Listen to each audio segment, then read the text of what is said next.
11 জুলাই আমরা পাত্রা হাইকোর্ট প্রাঙ্গণে আইছি যে প্রায় 150 থেকে 1500 লোক আরেকটা প্রায় 1500 লোক আমরা গতকালকে বিশ্বের ইতিহাসে সর্বোচ্চ যে আমার জানা মতন যে বিশ্বের কোনো ইতিহাসও যে রাত্রে 11টা পর্যন্ত রাত্রে 11:30 পর্যন্ত কোর্স চলে বিশ্বের কোনো ইতিহাসও নাই।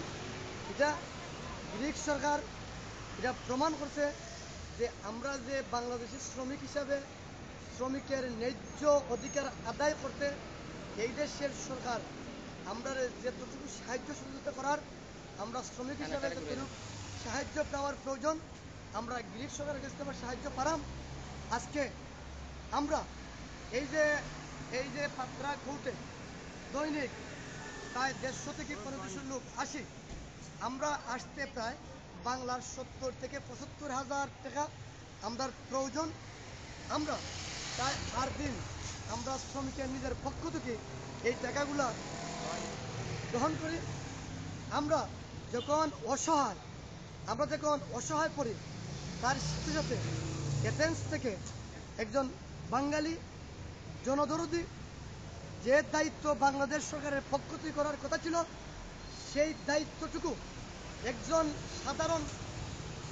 সাধারণ পাবলিক হিসেবে আরিফুল হক সিরাজ ভাই ওনার নেতৃত্বে উনি এদেশের বিভিন্ন অঙ্গ সংগঠনের মাধ্যমে আমাদের যে যাতায়াতের যে দৈনিক 70,000 টাকার প্রয়োজন ছিল সেই প্রয়োজনটা এই সিরাজ ভাইয়ের নেতৃত্বে আমরা এই আমাদের যে যাতায়াতের প্রয়োজনের টাকাটা সেই সিরাজ ভাইয়ের দায়িত্বে সিরাজ ভাইয়ের অবদানে সিরাজ ভাইয়ের নেতৃত্বে আমরা সেই টাকাগুলো পেয়েছি।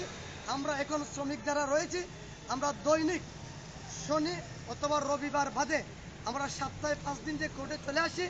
আমাদের এই সম্পূর্ণ টাকাগুলো এই কেপা নামে একটি দল এই দেশে রয়েছে, ওরা সম্পূর্ণ খরচ আমাদের বহন করে যাচ্ছে। আমরা আমাদের শ্রমিকের পক্ষ থেকে আমরা সবের পক্ষ থেকে আরিফুল হক সিরাজ ভাইকে ধন্যবাদ জানাই। আরো ধন্যবাদ জানাই পেপারের নেতৃত্ব যারা দিয়েছে কুস্তাদিন ক্ষেত্র সবাইকে, ওদেরকে ধন্যবাদ জানাই। আশা করি আমরা যারা শ্রম দিয়ে আমরা যারা কষ্ট করে প্রত্যেক দিন এই যারা এত পরিশ্রম করে দৈনিক এই কোর্টে আসে সবাইকে ধন্যবাদ জানাই। অত্যন্ত দুঃখের বিষয়, অত্যন্ত লজ্জার বিষয়, আজকে বহুদিন পর প্রায় 1 মাস কোর্ট চলার পর হঠাৎ করে বাংলাদেশ সরকারের মাননীয় রাষ্ট্রদূত সাহেব কেন কোর্টে এসেছেন, কিসের প্রয়োজন, উনি কেন এসেছেন তা আমরা জানি না। উনি কোর্টে এসেছেন প্রায় আধা ঘন্টার উপরে কোর্টে ছিলেন। কোনো শ্রমিকের সাথে উনি কোনো কথা বলেন নাই, কোনো সুপরামর্শ দেন নাই। উনি আবার একাই বসে থেকে আবার একাই নীরবে চলে গেছেন। জানি না ওনার উদ্দেশ্য কি ছিল। আমি মাননীয় বাংলাদেশ সরকারের মাননীয় প্রধানমন্ত্রীর বরাবরে আমি এই আবেদনটি করতে চাই, মাননীয় রাষ্ট্রদূত সাহেব উনি কেন এসেছিলেন, উনি আসার প্রয়োজনটা কি, উনি আবার কেন চলে গেলেন আমরা তা জানি না। আমরা শ্রমিক যারা রয়েছি অত্যন্ত দুঃখের সহিত বলতে হয় একজন বাংলাদেশ সরকারের দায়িত্বপ্রাপ্ত কর্মকর্তা, একজন দায়িত্বপ্রাপ্ত যে ব্যক্তি উনি আজ কোর্টে এসেছিলেন আবার উনি নীরবে চলে গেলেন। কোনো শ্রমিককে একটি সান্ত্বনামূলক কোনো কিছু বলে গেলেন না, দুঃখজনক। আমি মাননীয় প্রধানমন্ত্রীর কাছে আকুল আবেদন করতে চাই, আমরা যদি বাংলাদেশের নাগরিক হয়ে থাকি, আমরা যদি বাংলাদেশের শ্রমিক হয়ে থাকি, আমাদের অর্থের দ্বারা যদি বাংলাদেশের উন্নত হয় তাহলে মাননীয় রাষ্ট্রদূত সাহেব আমাদের সাথে কোনো মত বিনিময় না করে নীরবে চলে যাওয়ার কারণটা কি আমরা এখনো খুঁজে পাচ্ছি না।